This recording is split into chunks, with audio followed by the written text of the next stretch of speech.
ئەمڕۆ لە شارێکی بریندارین، شارێک کە مێژوو شەرمەزارە لە ئاست ئەو تاوانە گەورەی کە بەسەری داهێنا. لە چرکە ساتێکدا هەوا بوویە جەلادی دانیشتوانەکەی و دەستی لە قورگی گەورە و بچووکینا.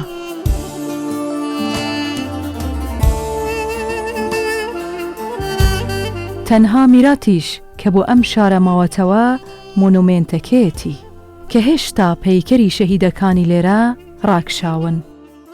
ئەم تابلویانە پێمان دەڵێن هیچ کات ئازارەکانمان لەبیر مەکەن. کاتێک ئێمە شەهید بووین کەس بە فریامان نەکەوت، بەڵام بە فریایی زیندویەکانمان بکەون پێش ئەوەی بە هەناسە ساردی سەر بنێنەوە.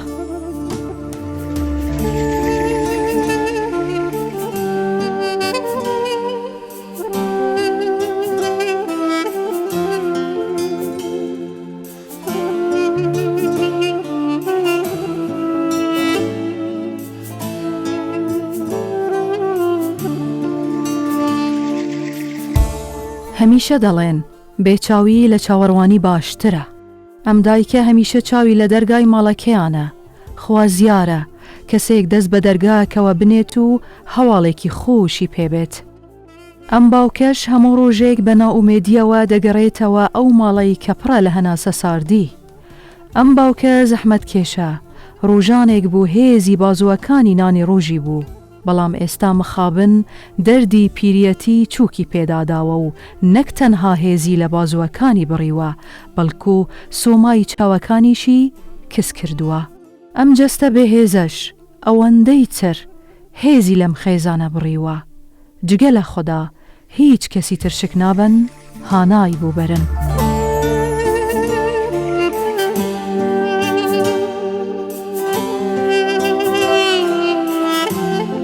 پشت و پەنای هەژاران دەستگای خێرخوازی بارزانی لە هەموو شارەکان جێگایەکی خۆی هەیە، تاکو لە نێزیکەوە ئاگاداری خەمی نەداران بێت.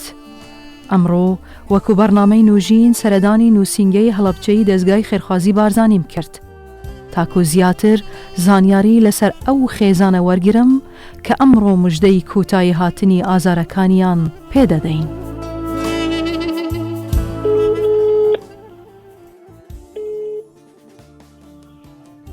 الو السلام عليكم. وعليكم السلام. ماما گیان چۆنی ئەحواڵت؟ دايش محمد مزار باشی سەلامەتی شکر. ممنون تشكر. لە ماڵەی ماڵەوە لە ماڵێن؟ بەڵێ لە ماڵێ. ئێمە دەمانەوێت سەردانێکتان بکەین ئەگەر ڕوخسەت بێ. ئای خۆ خێر بێ. سەلامەت بێ خۆ. سەرچاوەکانم.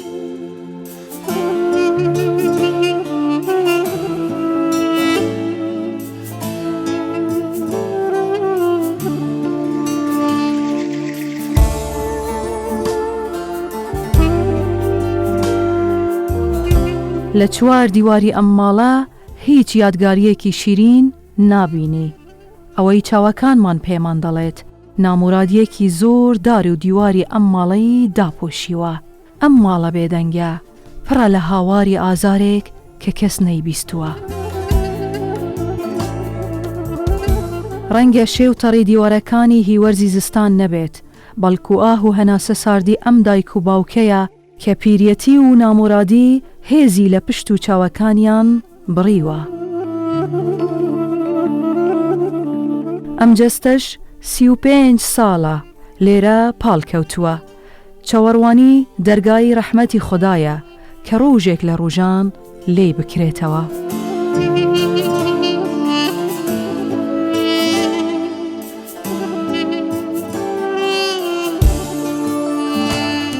مام محەممەد دا شەوکەت زۆر سپاسان دەکەین کە دەرگای ماڵی خۆتان لۆمە کردەوە. ئینشاءڵڵە هەر ئەوەدان بێ.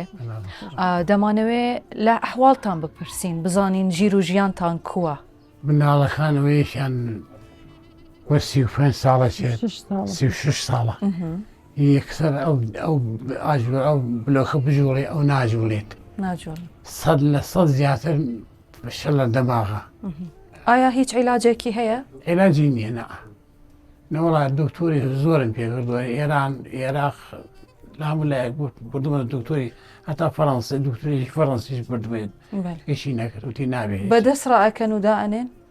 بەدەستە هەمووی هەموو بەدەستە. دایکیشی نەبێت کەس ناتوانێت نانی پێ بدە. شون عادەتی پێکردووە دەستی خاتە ژێر خاچی عیب دەبێ بە دەستیشی سەرێک دەبم دەستەکەشی نێخاتە نانەکەەوە دەمێ. مامە گیان ئەم خانوویە ئیکێ ئێوە تێدانە چەند ساڵێکە لێرن؟ وڵای ئەمە تقریبا 8 ساڵە لێرەین اینی ئینسانێکی خێرخاس خۆیەوە تا لە بەریتانیا ئەم خانووی داوەیەن لێرا کە دەچین بووی زانی بە زەمان ناخۆشە و ناڕاحەتین ئەو خاوتی ئێمە ئەچین بۆ خارج بێنە ئەم خانووی ئێمە بێپارە بێ هیچ.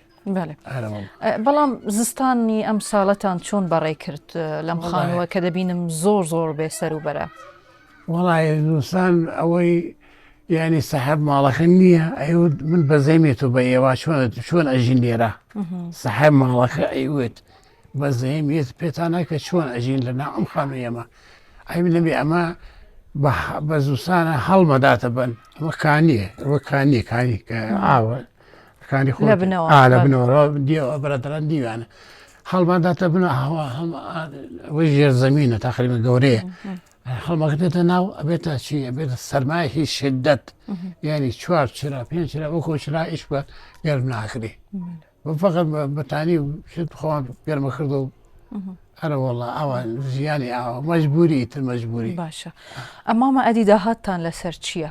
وڵی تقریبا من 4 ساڵەوەتم لە ماڵە کەوتم 4 ساڵە هەتا ساغ بوو منەتی خوانەبینی کەس نەیهێشە یانی پەر هەر شکر بوو بەشی خوا ئەو عربانە بینی بەو عربانە ئیش مەگە ڕۆژێ 10,000 و 20,000 مەهێنا بەو عربانە چ ئیشێکت دەکرد؟ وڵا بە خاڵی مەکرد بە خاڵی مەگرد ئەم ڕۆژی 15,000 و 10,000 و 12,000 ئاوە منعاە ئەدی ئێستا بە چ دەژین؟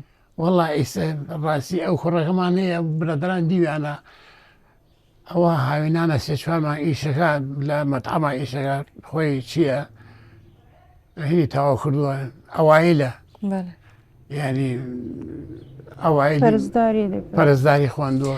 داشەوکە دەمەیە بزانم تو چۆن دەتوانی سەرەدەری لەگەڵ ئەم کوڕەت بکەی کە ماشەڵڵا تەمەنی 36 ساڵە ئێوە چۆن خواردنی پێدەدەن چۆن دەشون؟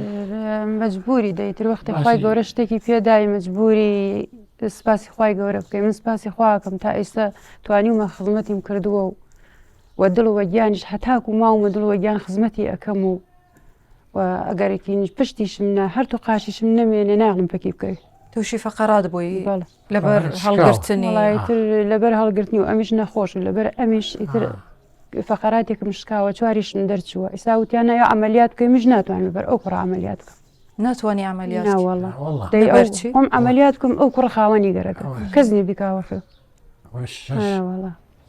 باشە مامە ئەدی تو چ نەخۆشیەکت هەیە؟ وەڵای من چی پێڵە خوێن ڕێژی مایدەم هەیە شەکرم هەیە زەختم هەیە دەرمان دەخۆی ماڵ دەرمان ئەوە حەبەکانمە ڕۆژی تەقریبا 11 حەبە خۆم لە ڕۆژێکە لە سعاتی نوێژی بەیانی دەست پێکە هەتاکو سعات دەیشە و من حەبە خۆم هەر 3 سعات و فاصلەی حەبێ خۆم ئەرە وڵا شەکرێمە زەختمە خوێن ڕێژی ماعیدەی پێڵێن خوێن نەزیف ماعیدە ئەدی دەرمانەکان بەچی دەکڕی؟ وەڵی ماڵی پشتمان دکتۆرێکە ناوی دکتۆر حەسەنە ئەم 10 بار دەرمان سێدەلی هەیە ئەچم بۆ یارمەتی داوم مەسەن ئەکسەری ئینسانای هەن مەسەن دەرمانەکردن لە لای ئەو داێنن مەسەن وەکو بن خەڵکی تر ئەوە نیسفادی لێکن ئەتا داتێ بارە ناسیێنێن ئەوانە ئیتر هەبەوە کات ژانی وایە مەسەن 3 ڕۆژ 4 ڕۆژ حەبێکم نەخواردووە پێم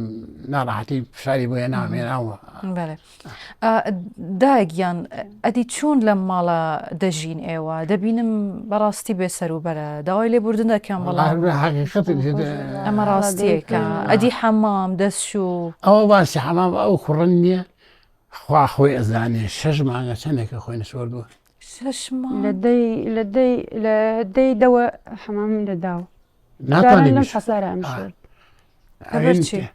شوێنی نییە تا کە پاڵی خستەوە پاڵکەوتی دوو کەس بیگرێت دوو کەس بیگرێتتر بیش شوێنەکەی بچووکە 1 متر لە 1 مترە حەمامەکەی بچووکە لەبەر ئەوە ناتوانین بۆ ینی لە مانگی دەی ساڵی ڕابردوو ئێوە سەری ئەم کوڕەتان نەششتووە والله لەبەر ئەوەی لەبەر ئەوەی کە ئەی زوو ئەی گۆڕم و ئیتر بۆ وەڕێت ئەرە وڵی ترە داوای ئەدی پێشتر کو دەتشست وڵی تا لە شوێنێکی ترا بووین مەسن لە کرێکی بووین حەمام وشتی بوو ئیتر مناڵەکان یارمەتیانە دەمەمان وردە حەماممان شرد و ئاو بەس لێرەژی ئەەکەی تەنگە بووی وڵا دەستخۆشیش لەو ساحێ و ماڵەکەین وە دڵ وەگیان دەستخۆشیان دێ ئەدی ئێوە چون سەران ئەشۆن شوێنی هەیە بۆ خۆمان ئەو شوێنەی کە بۆ ئەو ناڕەحەتە بۆ مەجبوری بۆ خۆشمان مەجبوریە یعنی چلێ هاویلی و شوێن سارد کەوا بێ هیچ داهاتێکتان نییە هیچ ئەبەت لە هیچ شوێنێکمان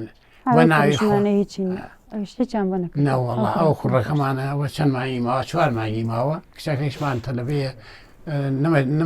نەمەنی چەنە کچەکەت وڵا 30 ساڵەکە 30 ساڵە بەشوتان نەداوە لە کنە خۆتانە لای خۆمانە چ ئیشێک دەکەوە خوێندن تا پۆلی ششی تەواو کرد و ئیتر وازی لێهێنە قبول بۆ جامیعان نەماتوانێ بینێری داوای پارەیانە کرد مەسەن نییە من دەکوێ یەک میلیۆن بیانە بیتم بڕوا بخوێنێ ئەو کوڕێش بە کرێکاری خۆی بە ئیشی خۆی و شاگردی خۆی توانی خۆی پێ بکەێنێ لەگەڵ منیشا مەسەن ڕۆژی 10,000 و 15,000 وایە دەمە قسە لا بۆ ئەو کە 1 میلیۆنم بۆ لا بە جامیع بۆ کوڕەکەیشا. ئێستا کاتی ماڵاوایی کردنە لەو ماڵەی کە پڕە لە یادگاری تاڵ دەستگای خێرخوازی بارزانی بێ ئاگانیە لە خەمی هەژاران ئەمڕۆژ وەکو هەمیشە ماڵێک ئاوادان دەکاتەوە کە ساڵانێکە خەم و مەینەتی هەناسەی لێبڕیون چاوەڕوانی چاوەکانی کەس کردوون ئەمڕۆ پێیان دەڵێت ئەو چاوەڕوانیە کۆتایی هات ئێدی کاتی خۆشبەختیە. مامەگیان جگە لە نەخۆشی کوڕەکەتان جگە لە هەژاری ئەم حاڵە بە خۆت چ نەخۆشیەکت هەیە؟ بۆ خۆم شەکرەمە ئەمیجا ماعیدەم عیبنمە خوێن ئەڕژێنێ عملیات بۆ خۆم کردومە ئێستا دکتۆرڵێ عملیاتی تریش بکەیتەوە لە بۆ چە؟ ئەوش هەر بۆی شەکرەیە هینە ماعیدێ ئەو وەختەیە زەختمە زەخت خوێنم حەبە خۆم ڕۆژی سێ حەبە زەختە خۆم ئیتر ئەوەشە چاویش من تەواو نییە و چاویش تەواو چاوێکم حەت تەواوەتی لە 100% تەواو نییە ئەم چاوم نابینی ئەبەر نەوەڵا بە ئەمیشان ئیمکانێ 60 پارچمە دکتۆرێ بێتی 65 لە 100 ماوە ئایش نابینم بەم چاو ساخە بکە ئیشی پێەکەم عەرزەکەی بینم بەس ئەو شتی ورد هەیە مەسەن ئاوی ئێستا ئەو سپیانە ئەوە سپیە ئەوە ئاوای بینم ئاوا نایبینم ئاوای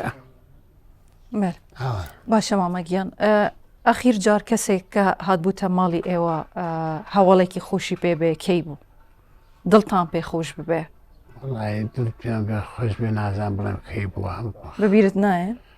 نەوەڵڵایە لەناو ئەو هەموو هەژاری و بێدە ساڵاتی و نەبوونیە هیچ کاتێک لە ژیانت ئومێدت لە دەستداوە خۆت خێزانەکەت مناڵەکانت وەڵڵایە ئەمە یەک خاصیە ئەوخوا ئەوەی ئەو سەرمایی پێداین خوا خەناعەتەکەین خانەئین یعنی بە بەشی خۆمان هەر ئەڵێن شکوری خوا ئێمە ئەگەر ناشکوری بکەین نانی وشک بێ لەگەڵ چایەکە ئێوارە خواردە بەس ئەجا بڵێ شکوری خوا خوانێ بڕێ وەڵی کەسێک تر بە هەیە بە پڵاو وۆشت و شتی باشی هەناڵێ خوانەی بڕێ ئێمە 100 جار ئەڵێ خوانەی بڕێ ئاوا عادەتمان کردو نەوەڵا ئەمە خوازانێت تەقریبەن بۆ 40 ساڵە زیاتر من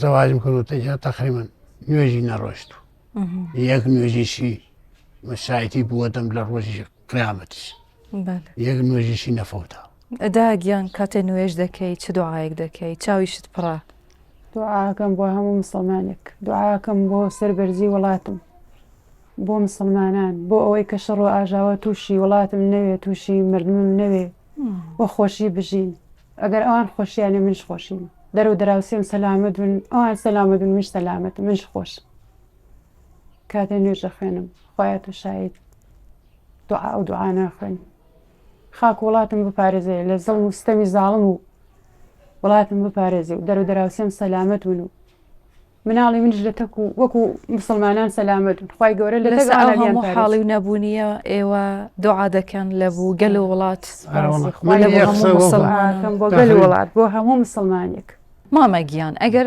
ئێستا پێتان بڵێم بەو هەموو نەفەس و ڕوحە جوانەوە ئێوە حازرن بانگی کەسێک بکەین کە ببێتە میێوانتان لەوانەیە ئەو کەسە هەواڵێکی خۆشی پێبێ لە بۆ ئێوە لە بۆ مناڵەکانتان ئێوە حازرن پێشوازی لێ بکەن خەمە سەرسەرم کورد بێم هەر مسلمان وێتەیتر لە هەرکوێوە بێ کورد بێ عەرەب بێ دەڵێ هەر مسلمانێک بێ مامەشەڵێ هەر کورد من کورد خۆم کوردم شانازی وە کوردبوونی خۆمەکەم وە میلەتەکەمەکەم وە ڕابەرمەکەم کە کاک مەسعودە یاخوا لەشی ساغ بێ یاخوا بێوەیە بن یاخوا خوای گەورە پارێزگاریان لێ بکەوە سەلامەتیان کە هەمووی دڵخۆشیە بۆ من مامەگیان ئینشاءڵڵا بە قوربانی ئەو دڵت بم زۆر خۆشە زۆر جوانە کە ئێمە بەڕاستی ئەو کەسانەمان هەیە کە ئەو نەهستی نیشتیمانیان تێدا بەهێزە هێزمان پێدەدەن بەڕاستی وەختێ تۆ تەماشای دایک بکەی دڵ و پێخۆشێ ئەی من خاکەکەم دایکمە ئەرێوەڵا هەمیشە خاکیش لە ناو دوعاکان ئەی چۆن من دڵم بۆ خاکە ئەرە وەڵا خوایە کە بەیانیان دەسەکەم و ژۆرم خوایە خاک و وڵاتەکەم لە زڵم و ستەمی زاڵم بپارێزی ئامین خوایە گیان مسلمانان پارێزی خوایە گیان ئێمە نەتەوەیەکین پێمانێژن کورد خوایە گیان بمان پارێزی ئینشاڵڵا هیچ کەسێک لەم وڵاتە نەخۆشی نەبینێ بە هەر جوورێک بێ اینجا ئینشاڵڵا ئەو میێوانەی کە ئێمە چاوەڕێ دەکەین دەستی پڕە لە خێر بە ئیجازەتانە بانگی بکەم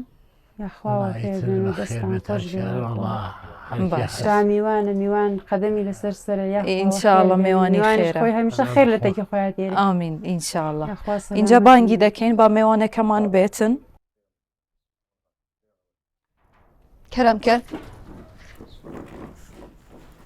بەخێر بێن ئەلەیکە سەلام خێر بێن سەرچاوە خێر بێن سەرچاواتن خێر بێن سەرچاواتن خزاڵم کاگەیان سەرچاو برایان بەخێر من یاخوا دیارە میێوانێتمە دەستگای خێرخوازیە بوارزانینە کەرەم کەم بە قوربان زۆر سپاس دەستێتەوە خوش بن دەستێتەوە نەئێشن ئەزیەتان کێشە فەرمووداگیان فەرموو مامە بە قوربان سەلامەتتان کە یاخوا دەستان خۆش بێ خزمەتکردنا ملەت مەزنترین شانازیە ومەژی بڕاستی ئەفجا لەسەر vê rêçke û vê rêbazê bi fermana Cenabî Serok Barzanî dezgahê xêrxwazî Barzanî لە مانگی ڕەمەزان ئێمە ئەم ساڵە دەستمان پێ کردووە طبعاً ساڵانی تریش هەبووە بەڵام ئینشاءڵڵا بە ئەزنی خوا ئێمە بە تەماین ئەم ساڵ نەک تەنیا لە ڕەمەزان بەڵکو دوای ڕەمەزانیش ئێمە بەردەوام بین ئینشاءڵڵا لە هاوکاریکردنی هەموو هەژارەکانی ئەم وڵاتە و بە ئیزنی خوای لە هەر سوچێکی ئەم وڵاتە هەژارێک هەبێ ئێمە ڕاناوەستین حتا ماڵی نیشتیمان ئەوەدان دەکەین و خزمەتکردنی ئێوە شانازیە لە بوومە ئینشاءڵڵا خوا بتان پارێزێ وڵاتی خۆمان بەڵکو لە هەموو شوێنێگەتان بینین و خێر و بەرەکەت وەچن بە لای خەڵک و یارمەتی خەڵکە الحەمدوشکر شوێنێک و دەستان ئەوەش بفەرمانە جەنابی سەرۆک بارزانیە هەلبەت ئینشاءڵڵا خوا جەنابیان لە بۆ ئێمە بپارێزێ و تەمەنی درێژ و تەندروست کە ئینشاءڵڵا جەنابی سەرۆک وەزیران مەسرۆر بارزانیش کە خۆی سەرۆکی ئەم بۆردەیە ئەم دەستگای بۆردی ئەم دەستگای خێرخوازی بارزانیە خۆی چاودێری ئەم پرۆگرامە دەکا و بە دووادا چوون و پاڵپشتی دەکا لێش جەنابیان زۆریان پێخۆشە ئێمە بەردەوام بین و هەتا هەژارێک ماوەڵەم وڵاتە ئێمە ڕانەوەستین ئینشاءڵڵا بە ئەوانیش سەلامە دنیا اینجا بزانین ئەوان چیان هێناوە لە بوو ئێوە بە ناوی خوای تەماشە بکەین باسی کچێکت کرد کە تەمەنی 30 ساڵە و سەفی شەشی تەواو کردووە و نەیتوانی بە بچێتە زانکۆ لەبەر ئێوە پارەتان نییە بدەن وایە اینجا ئێمە دەمانەوێ ئەم پاڵپشتیە داراییە بکەین لە بۆ ئەو کچەتان ئینشاءڵڵا تا بچێتن خوێندنی بەردەوامکە کرم کە دایکە یاخوا دەستان خۆش و پیرۆستان خی گەورە بێ یاخوا. سەلامەتتان کە یاخوا سەلامەت دەوای دنیا. بی ئینشاءالله. خی گەورە سەلامەتتان کە. ئامین. اینجا مام پێش ئێستا گوتت بەبیرم نایە کە جلێکی نوێم کڕی بێ وڵی بڵێم 5 ساڵ نا 7 ساڵیش نەمکڕیوە 7 ساڵە زیاتریش جلت نەکڕیوە. بەدەن بەڕاستی ئەو قسەی جەنابەت مامە گیان زۆر لە بۆ ئێمە قورس و بازار بوو لێ ئێمە دەمانەوێ وەکو دەستگای خێرخوازی بارزانانی لە بەرنامەی نوژین لەسەر شاشەی کوردستان 24ەوە ئەم زارفەشت پێ بدەین لە بوو کڕینی جلوبەرگ ئینشاءڵڵا لە بوو جەژنێ کەرەمکە پیرۆزت بێ خۆ. اینجا بەڕاستی لەبەر ئێوە هیچ داهاتێکتان نییە زۆر پێمان ناخۆشە مامە گیان ناتوانانی ئیشکە ئەمەش موچەیەکی مانگانەیە دیاری دەستگای خێرخوازی بارزانانیە هەموو مانگێک ئینشاءڵڵا دەچی موچەکەی خۆت وەرەگری باشە مامەگیان دەکەرم کە پیرۆزت بێ خۆ. خی گەورە سەلامەتتان کە خی گەورە سەلامەت ئینشاءڵڵا. خی گەورە بتانیاڵێ بۆ ئێمە خی گەورە سەلامەتتان کە یا. دەستگای خێرخوازی بارزانانی لە ڕێگەی بەرنامەی نوژینەوە کە ئێمە لەم ڕەمەزانە خێرە دەستمان پێ کردووە و ماڵی نیشتیمان ئاوادان دەکەین فکری ژیر و ژیانی ئێوەی کردووە دەیانەوێ ئێوە ئەوڕۆ دڵخۆش بن. ئێمە هاتوین بۆ ئەوەی ئەو مزگینیەتان پێڕابگەینین کە دەستگای خێرخوازی بارزانانی خانوویەک بە دیاری بە ئێوەی داوە. خی گەورە سەلامەتتان کە یا خی گەورە سەلامەتتان کە بێەوەی بنیشەڵڵە یاخوا هەمیشە لە خۆشییا بنیەوە سەلامەت بنیاخوا دەستان خۆش بێ یاخوا. مامە گیان دەردە دڵی خۆ لە بۆم بڵێ بۆ دەگریەی چی لە دڵت هەیە؟ گریانی خۆشیە حەزەکە بە دەنگی بەرز بکرین بە دەنگی بەرز دەنگی بڵند بگریم. ئەمڕۆ کە دەستگای خێرخوازی بارزانانی پێتەڵێ ما محەممەد ئیتر ئەتو خاوەن خانووی خۆتی بخوا اینجا فەرموو ئەمەم لێ وەرگرە لە کچەکەت وەرگرە یاخوا پیرۆزت بێ داوی عاقبەت خێر یاخوا پیرۆستان بێ حەزەکەم بکەوە باداش ببینێ باداش ببینێ ئاگای لێ زۆر سبحان الله لەگەڵ هاکلی لەم پێدا کوڕەکەی لەوێ هەواری کرد سبحان الله. ئامزە بە ناوی سۆی بە ئەوە ناوی تووە تەواوە بە ناوی تووە خانوویەکت هەیە مامەگیان ئەو قوتوەش بکەوە باداش ببینێ پیرۆستان بێ یاخوا. خی گەورە خێرتان منوسی و دەستی هەموو لایەکتان مامەگیان ئەوە کلیلی ماڵی ئێوەیە دەستان خۆش بێ یاخوا ئەوە کلیلی خانووی ئێوەیە لەمە و دوایی تر ئێوە محتاجی ئەم خانوویە نابن هەوار دەکە ئەخوا پیرۆستان دەستخۆشیەکەین لە هەموویان لە هەموویان دەستخۆشی لە ئێوەکەین خی گەورە سەلامەتتان لەسەر کەوتو بن ئینشاءڵڵا یاخوا خی گەورە سەلامەت. مامە دڵخۆشی ئێستا ئەرە وەڵڵا وازام دنیای دا باوەڕت دەکرد کە ئێمە هاتین خانوویەکتان پێ بدەین؟ وەڵای ئەو شتانە لە لای ئێوە بەعید نیانی بۆ ئێوە بۆ دەستگای ئێوە بەعید نییە چون هەموو بینیمە شتەکانتانم بینیە لە تەلەڤیزیۆن بینیمە یاخوا بینیمە چیتان کردەوە بۆ خەڵک ئەزانم کە بەعید نییە بۆتان. اینجا ئێوە حازرن ئێستا ئێمە پێکەوە بڕۆین خانوویە نوێیەکەتان ببینن؟ حازرن داگیان حازری مامەگیان پێکەوە بڕۆین دە ئینشاءڵڵا بە ئێزنی خوا دەچین ماڵە نوێیەکەتان دەبینین بزانین لەکوێیە چی تێدایە چۆنە بە دڵتانە ئینشاءڵڵا حازرن دەکەرمکیان.